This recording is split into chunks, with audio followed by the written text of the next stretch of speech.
What's cracking, everybody? Welcome back to the channel. New video. Today I want to tell a story about New Folsom taking down the guy in charge, right? Now, I've talked about in the past how C facility in New Folsom had a curfew. B facility was the gangster yard, right?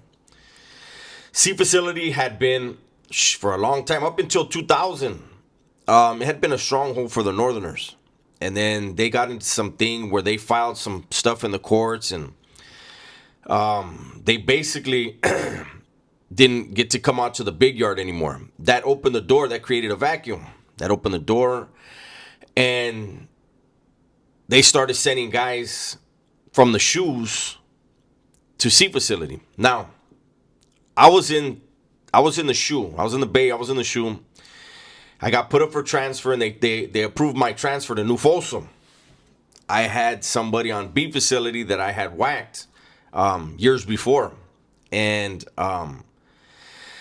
because of that, they can't house us on the same yard together, right? So I get at the legend that's right there with me, and I say, look, so-and-so, and he knew he had been down there. I said, hey, so-and-so's there. He's on B yard, so they're going to send me to C yard. There's been a curfew there in the past.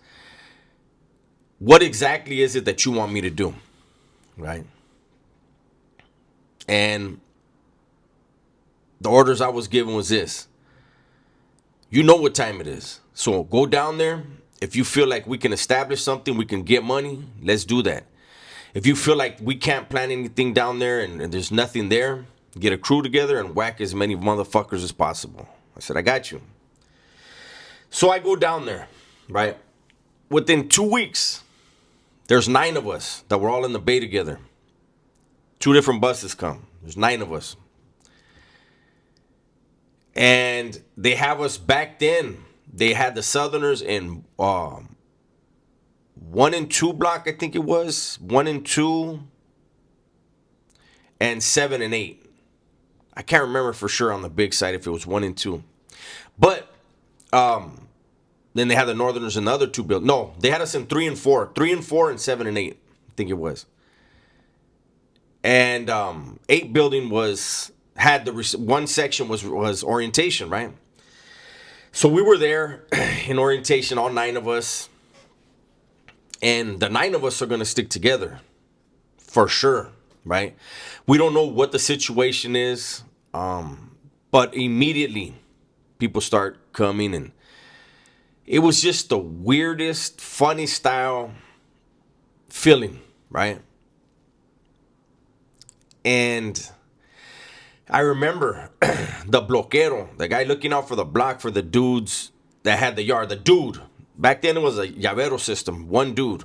Now he could create a mesa, but that mesa was just for him to bounce ideas off of. He, at the end of the day, is one dude, and he's the one dude that makes all the decisions, right? That was an old system. And so he sends the bloquero in. And the bloquero is trying to fish with us. Keep in mind that we've all been to the shoe at least once. The 9 of us. We've been involved in politics for years. And the bloquero that they sent in, the bloquero they had was... Immediately, it was obvious he was unsophisticated. He was brand new to what he was doing, and he was asking us questions that he had no business asking. And we were letting him know that in no uncertain terms. And we also let him know, like, whoever doesn't like it, we're going to be going to yard. So... we'll be out there. They can holler at us. We're not here to stir the pot. But when people are acting like they're in the shadows, then keep your ass in the shadows and quit asking these type of questions. You have my CDC number. You have my last name, and we're all telling them this. You have our CDC numbers. You have our last names. Send them. Send them wherever you have to send them. Get your response that way. And as soon as we hit the yard, the other bloqueros that they had approached us. Hey man, we know that things are going to change now that you guys are here. We don't want no problems. This is what they've been doing. This is what's been going on. And, you know, we're listening to them. We're hearing them out. But amongst each other, we're laughing like, damn, Holmes. These are some dump trucks. These dudes have no idea what they're doing. And their own crew is running to us, right? Well, one of the things that they mentioned to us, their own bloqueros mentioned to us, was the fact that there was a dude on the yard that was saying that he was a legend, that he was made, he was that dude, right? And this dude would go to day room. This is prior to us getting there. He would go to day room, and he would hang out on the black side of the day room, and he would smoke cigarettes with them. He would drink out of their cups. He would engage with them, but he would shine on the Southerners. And when people would ask him, like, hey, Holmes, what are you doing, eh? He would say that he was that guy, you know? And so when they told us that, we were like, what building is he in? And they were like, oh, he transferred. He's not here anymore, this and that, right? Well, within a month of us being there, he shows up. And so I talked to the fellas, and there was two of us that made an agreement. We're going to lean on these dudes. We're going to see how they respond. But if they don't move on this dude, we're going to move on him. So I approached him and I talked to him about it. And long story short, they get a guy to move on him. A guy that, well, we didn't know because nobody had told us yet. He had, by all accounts afterwards, he had rolled it up off a B yard, and they knew about it, but these dudes were his homeboys, right? The dudes in charge. They asked him to whack the dude. Well, guess what he did? 3 or 4 in the morning, locks it up and tells the cops who his target is. Then these dudes, now I'm really on them, and the crew that we have are really on them. Like, look, Holmes, I was very clear. I said, look, I'm here to get money. You vatos can have the spotlight. You guys can have all the attention. Like, we're not tripping on that. But we can't make money the way the program's being run here. I mean, it was the sloppiest yard I had ever seen. And so, pretty much the line was drawn in the sand. Then mysteriously, the guy running the yard and his right-hand man, they get snatched up and sent to B facility. But they put their homeboy, another one of their homeboys from the same county, in charge. Now, I don't want to make this a long story, but this dude was cut from the exact same cloth. This guy, like, every pegada that needed to be done, we were forcing him to do it. We were forcing him to get it done.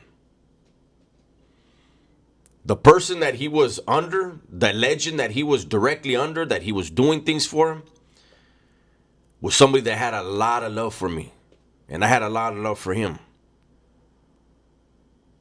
And I kept playing dumb, like I didn't know who he was working for. Like, nah, I don't know him like that, eh? Because he would ask me, you know him? I was like, nah, I don't really know him like that. I know who he is, of course. Everybody does. But I don't really know him like that. Because I knew that was my ace in the hole. You don't play all your cards at once. At least I didn't. There was dudes that are sloppy, that are lazy, that move too soon, and then they create a war. Me, I knew. When I play this card, it's over with, right? And so this dude was just fumbling around the yard. Like, we literally had to tell him everything to do. And he fought against it. He would do it, but he would snivel and slow drag. But the problem, one of the many problems he had was he was afraid to mail out any letters, or he didn't have anybody on the streets to get at who he was under.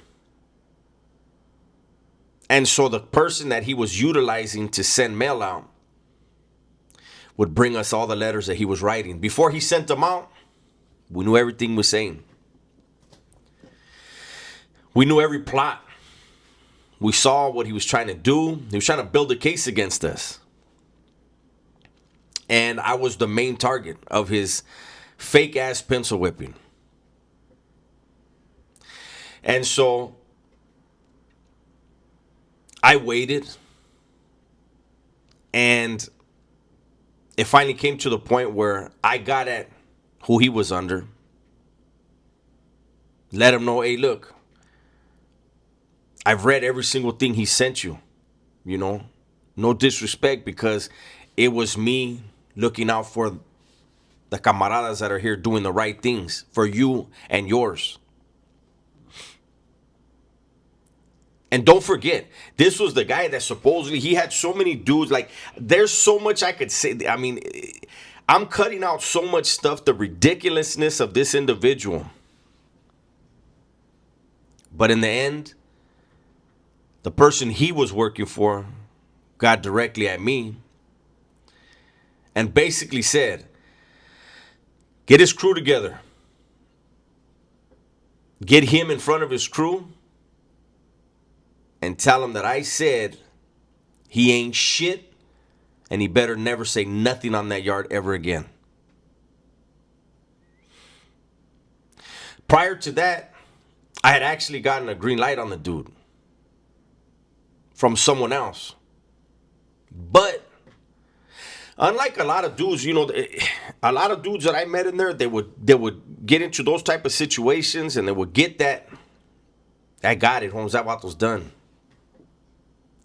And they would forget or overlook that vato's connected too.